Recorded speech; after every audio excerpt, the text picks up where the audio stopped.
This happened probably 8 years ago when I was still in high school. I lived in California and was a senior in high school. One weekday night, I was laying in bed trying to fall asleep. It was probably about 1 in the morning, and I was still up. My parents and brother were all asleep on the other side of the house. I remember listening to the quiet house and usual noises that I heard every night. I lived in the middle of a city, so we could usually hear a siren in the distance or something. I also listened to the very faint noise of traffic on a nearby freeway. I was almost asleep when I got a FaceTime call on my phone from my friend Eric. I remember looking at my phone, and over the years, my friends and I had FaceTimed at random hours to each other several times. It was kind of a game to see which one of us would be the last to receive a random FaceTime call. This was the first time in a while that he has done it to me, though. I reluctantly answered it, and all I saw was a roof. It was dark, but I was not able to see much. It looked like a ceiling inside of a place. Then he very quickly shifted the camera around. When he did, I saw a couple of brief glimpses of things which were just all blurry images. Then the phone cut out. I thought nothing of it until about 2 minutes later, he FaceTimed me again. When I answered, all I saw was the wall of a building. This time it was outside. He started moving all over the place again, and I just saw a white side of the building. Then he cut out as quickly as before. I was a little bit confused, but figured that he was just at his house or something. I put the phone down and decided that I was just going to go to sleep. Then Eric FaceTimed me yet again. This time when I answered, all I saw was darkness. It was pitch black, and I didn't know what I was seeing. At first, I thought maybe he put the phone in his pocket or something. He cut out again a short time later. I texted him and asked him where he was. There was no response for a while, then I set my phone down and tried to get some sleep. After about maybe 5-ish more minutes, I got a FaceTime call once again. This time, I knew that I was not going to answer it. I let it ring and ignored it. After this, though, he texted me and said, "Can you answer my FaceTime?"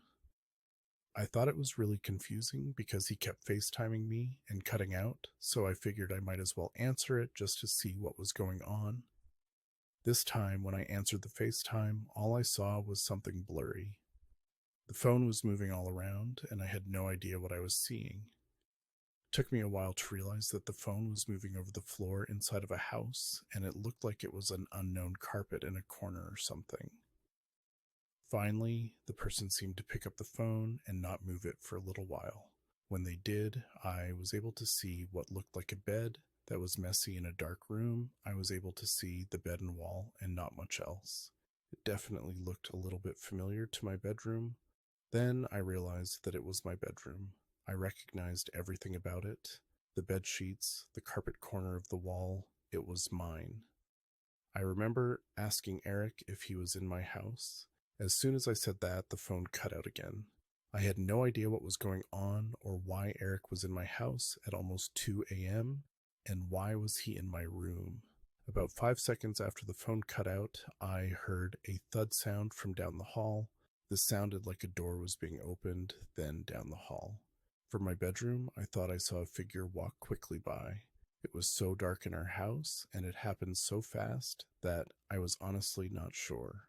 A few seconds later, though, I heard the sound of a door being opened again, and I knew it wasn't my imagination.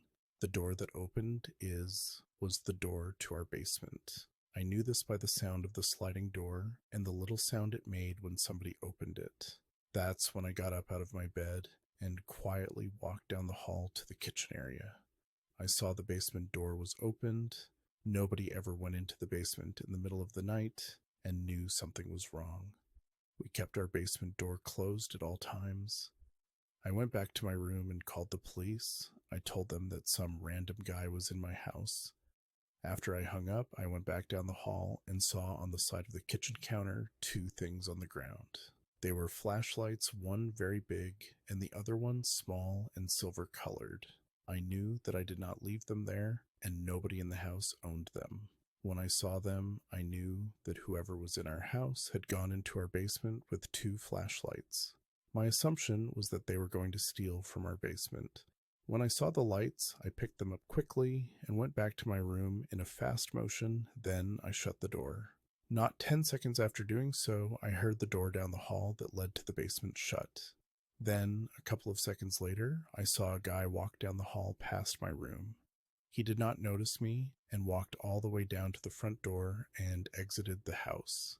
I was able to see him clearly, though he was probably about 25 and definitely not my friend Eric. Nobody that I had ever met, actually. I went back to my room and locked the door. Then I got into bed and pretended I was asleep. I felt like the guy might come back or something. Then, about a minute later, the doorbell rang. I remember just feeling confused. A minute later, the police showed up. The guy who rang the doorbell had left by then, though. Nobody in my family heard, and I saw what looked like Eric the door to our house staying open, had not seen anything at all. I told the police my entire side of the story, just like how I'm telling it to you now. I was also able to give them a description of the guy. Later, when I was in school, I asked my friend Eric what the deal was about last night. He said that his phone was stolen from his house while he was asleep. He told me that a window had been opened and they took his iPhone, which was on his dresser. They also took his backpack, which had his wallet and AirPods in it as well. I told him everything that had happened to me afterwards and how whoever took his phone had come to my house. Eric didn't know why that they would do that. I didn't really either. I guess they were just going around and stealing from people. It's a pretty crazy theory, but my theory was that maybe they were trying to steal from me and I was awake and I had woken up or something. I'm just thankful that they didn't do anything worse.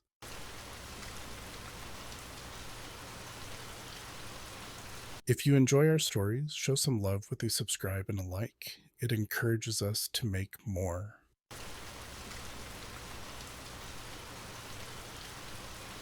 I used to nanny for a couple with 2 kids, a 5-year-old girl named Alyssa and an 8-year-old boy named Caden. Their 40-something-year-old parents were Dave and Tracy. I've nannied for them for almost 2 years, starting as a summer job, watching the kids 3 days a week, and then when college started, it went down to 2 days a week, including random date nights. By my sophomore year, I didn't have the time to nanny anymore, and I was arguably growing out of it anyway. With that being said, one very late night in 2020, I randomly got a FaceTime call from Tracy. It was like past 9 o'clock on a weeknight. I was doing homework in my room, and the sudden FaceTime call was obviously a bit intrusive, but it was a FaceTime call, so something important was likely happening. I picked up the phone. The connection was poor, so it was just a black screen for a second. While the screen was black, though, I heard one of the kids' voices, but it wasn't coherent. It sounded like screaming or crying or some kind of sound of distress. As the picture started clearing up, the image was shaking all over. The screen was black, but I could see a moving light, like the flash of the phone was on. Then, for a split second, the image cleared up and I saw an unknown male holding the camera, and then it cut out. It went to the call-ended screen. I was confused. I tried to call back. They didn't pick up. I tried one more time, and then I saw "call declined" pop up under my face. I texted Tracy saying something weird is going on. She replied about a minute later with a question mark. Literally just the question mark. I translated that as her being confused to why I'm saying that. So I replied, "Why did you just call me?" She said, "I didn't." And a whole hour went by before she responded one more time to my earlier text, saying it was most likely Caden playing games on her phone. I said I saw a grown man holding the phone, though. I tried calling, and she didn't answer. I waited in shock, confused. Later on, I got an answer from Tracy saying that she asked Caden about what I said, and he told her that kids came to the door to play with him and invite him outside, and one of the kids asked to use the phone to call his mom because he didn't have his phone, but instead called his mom myself, and then she left me alone. I texted Dave asking him to ask Caden or Tracy to call me, and he seemed very confused as to what I was talking about. I explained to him exactly what happened over text. He told me not to worry, but he promised to me Caden was safe. Something was wrong, though. I felt it in my stomach. I drove to Dave and Tracy's house at like 11 p.m. Both their cars were in the driveway, but the lights inside were out in the house. I texted both of them saying we're dating. Come outside to talk to me for a second. Neither of them even texted back until I texted each of them individually to come outside, saying it's an emergency. Tracy texted back a couple minutes later, finally. During those few minutes, I tried calling Dave a few times. His phone was also off. Now, when Tracy came out from the front door and down the porch, we started to have a conversation in the driveway. When I asked her where Caden was, she said he's inside. He said that with a tone implying it was a stupid question. Then I asked her if Dave was inside too, and she said yes again with the tone. I told her to let me see Caden real quick. Tracy, like I mentioned, was in her mid-40s. She looked very worn out and just old. She got nasty with me and refused to let me see Caden. She started walking back up the driveway to the front door. This is when I said to her, "What if someone is inside holding you guys against your will? Wouldn't you want me to help you?" She turned and laughed and said nobody's inside. "Let me see Caden then," I said. She didn't reply. At her front porch, she turned and slammed the front door shut. At this point, I called 911, and this is the first and only time I've had to dial that number. I told the operator my suspicion of something going on in the house. While I couldn't voluntarily give the operator my old employer's address since it was saved in the Maps app, I had to go onto my phone to see it. Police showed up to the house 15 minutes later. 2 police cars and read their lights made the scene all the more dramatic and serious. The police knocked on the front door, and a little while later, the door opened. I couldn't see who was at the door from the driveway, but apparently it was Tracy, and supposedly she asked the officers to wait 1 minute. She shut the door, and moments later, Dave opened it and let the officers inside to talk. I was not a part of the conversation inside that house. When the officers came back out, one of them came up and explained it was a mix-up of communication, as expected. However, the other officer came out here with Caden, not Tracy or Dave, just Caden. They needed someone to watch him for the night until things were figured out, so they called my mom and asked her if she wouldn't mind if Caden were to stay at our house for the night. Thankfully, we had a spare bedroom for him to sleep in at the time. I couldn't properly ask those 2 officers what the hell is going on either. My mom planned on cooking breakfast for all of us the next morning, but the 2 officers showed up to the house way earlier than we were expecting. The officers escorted Caden back to his house. For a while, Caden was in and out of being asked questions about what really happened. Both Tracy and Dave were also questioned thoroughly. Dave was very defensive over Tracy, stating that she may have an undiagnosed mental condition that causes her to black out sometimes and make poor decisions. This led to the theory that Tracy randomly went next door, knocked on her neighbor's door, and handed them the phone for whatever reason she doesn't remember. Apparently, there was a young male in his 20s who lived next door to them, so it would add up. It's not known if that's truly what happened, though, because we have no way of knowing if that man that I saw was the neighbor. Keep in mind this was during peak COVID fear, so going next door to your neighbor's house any time of day wasn't a common thing to do. That's why I and the rest of us think it may have been a random person that Tracy approached on the street, rather than a neighbor. Caden wasn't physically harmed or anything. All we know is that sometime after school that day, Caden and Tracy separately left the house to take care of business, without Dave knowing apparently. This is just one of those things you'll have to judge on your own.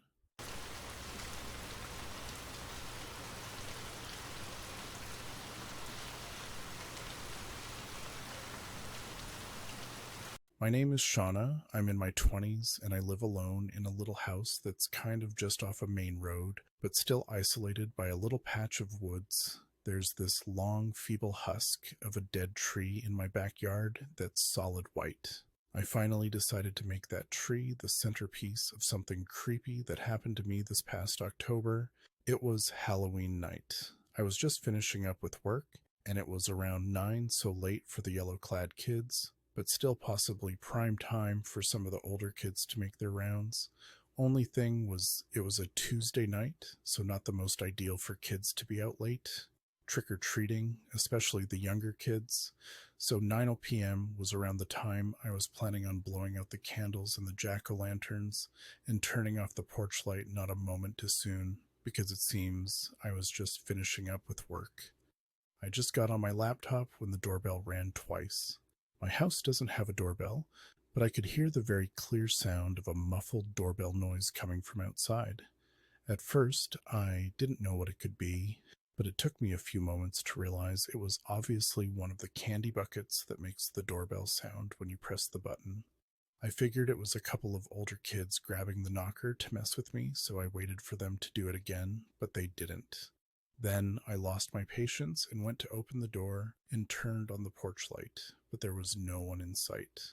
Only thing I remember noticing was the leaves on the bushes seeming to sway from having just been brushed up against, or it could have been the wind.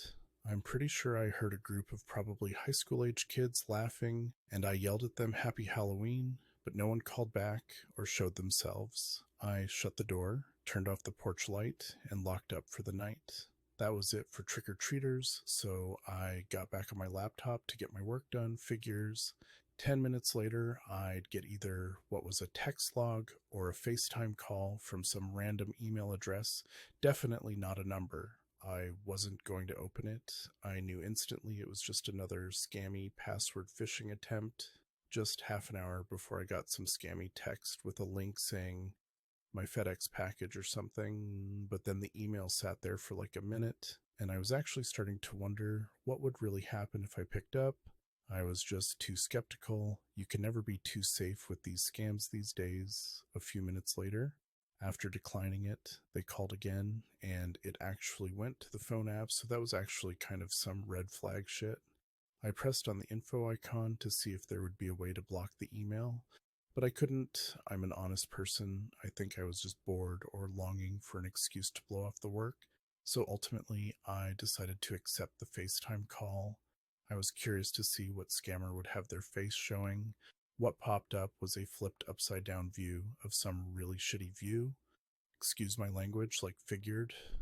I was waiting to see a face pop up in the frame, but it just looked like the camera was being hidden or on a blank wall or something. But there was this weird but very faint clicking or cracking kind of sound. I couldn't put my finger on what it was. I didn't say anything into the camera. Of course, I had my laptop recording the call just in case for some reason. I felt like I needed to. Nothing interesting was happening though until whoever was on the other end just hung up the call, merged into the current call on my phone app. So I tried hitting the info icon again, but still couldn't find a way to block the email. So I forced closed the app after the short-minute phone call. My phone started to have a mind of its own. It started typing and pressing buttons on it. It was being hijacked by some spyware or virus that I believe I got from answering that FaceTime call, and it was controlling my phone. My phone was texting back the person who was just FaceTiming me, and I noticed the text said, "It's the real life. Nobody needs to know." My phone screen went black and tried restarting itself, but it froze on the Apple logo. After that, I decided to hit that email with a bunch of spam. Unlike the call app, there was an option for the email to block the sender, so I hit them with a bunch of spam and then blocked them, which actually did nothing. They were still able to email me afterwards saying, "I told you the real life not to get the police involved." Obviously, that didn't make any sense. I didn't get the police involved at any point. Then I started thinking about whatever I saw for like a split second doing the FaceTime call, and I realized it kind of looked like the backyard camera view, so I looked out my window to the backyard, and for the second time in this story, I'm going to sound crazy, but this is what happened. I could see what appeared to be some really tall structure standing like far away in my backyard, probably in the way beyond the tree line. It was almost ominous looking. I couldn't tell what it was, though. I just knew there was something blocking the whole line of the horizon. It's way beyond the backyard. It definitely wasn't there before, and it didn't look like construction. Of course, it couldn't have possibly been built in a night. Even though it was probably hundreds of yards away, I decided to walk out into the backyard to get a closer look. It's kind of Halloween, right? The moon was out tonight, providing some light, as was the light from the back porch it helped me see because I was walking in the dark mostly, and the back end of my property, my backyard, extends way past the grass and has this small, ugly patch of woods that separates my yard from the barren land that extends for miles. 90% of the expansion of land is flat. So looking around, I was very obviously able to see that that massive frame that was still there had to be some guy walking away in the wasteland of grass. It looked like a giant stick figure that had to be several feet tall. I don't believe Bigfoot, obviously. It wasn't that. It was like a person with very weird, elongated looking arms was the stick figure in my backyard a moment ago. And if it wasn't, what on this planet was that thing? There was a car parked in the middle of the grass, and it was running with the headlights on. I didn't want to know any more. I hurried back to my house. When I was safely inside, the first things I did was call the police and find something online about my phone being hacked into by someone. As for what the hell I just witnessed, and do my best to explain it to the cops, the car was gone by the time they arrived. Besides a flashlight, there was nothing for miles out there on top of that. I just ended up going to the Apple store the next day, getting a new phone, and having them transfer my current phone's data to it without the spyware.